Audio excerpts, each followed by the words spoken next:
When I think Buildings like cities can be microcosms of joy and tragedy. The Ambassador Hotel in what's now Koreatown, Los Angeles, was no different. Opening in 1921, the hotel was a popular hangout for every major celebrity of the time, ranging from Charlie Chaplin to Howard Hughes. The main attraction was the Cocoanut Grove nightclub, where liquor flowed even during Prohibition and raucous parties went long into the night. 6 Academy Award ceremonies occurred here, along with playing host to every U.S. president from Eisenhower to Nixon. The nightclub was so famous outside Hollywood that the name Cocoanut Grove became synonymous with glamour and a trendy name for clubs all over the country.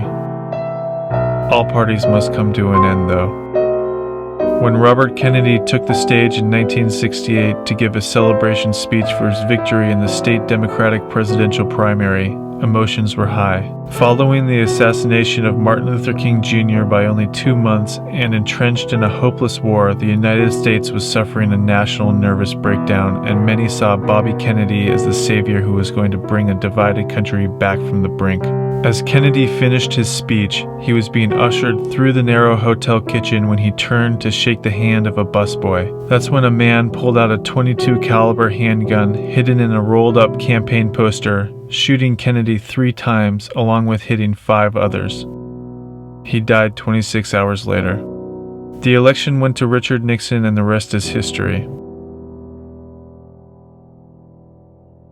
Unfortunately for both, the death of Kennedy coincided with the beginning of the end for the Ambassador Hotel, which was accelerated by the decline of the surrounding neighborhood. By the 1970s, the gang violence and drug problems in the area were becoming a threat, and the Ambassador Hotel closed to guests in 1989 but remained open for filming and private events. Between 1998 and 2005, it was one of the most popular locations to film at in Los Angeles. Here are just a couple movies that were filmed here.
After a failed campaign to preserve the hotel, the last remaining section was razed in 2006, leaving only a portion of the entrance, a shopping area, a coffee shop, and the historic Coconut Grove. Marked by tragedy and with most of its original history destroyed, it would be easy to forsake this land as another piece of history lost to urban expansion. But there's hope for the future. On the very site of hedonistic Hollywood parties and a heartbreaking assassination now lies the Robert F. Kennedy Community Schools, a complex of public schools designed as a modern interpretation of the original hotel. Opinions differ on the new building, but one thing we should all agree on is that it's necessary to learn equally from the good and bad lessons from the past in order to make a better future. The Robert F. Kennedy Community Schools serves as a testament to that. As Kennedy once said, "Let us dedicate ourselves to what the Greeks wrote so many years ago, to tame the savageness of man and make gentle the life of this world."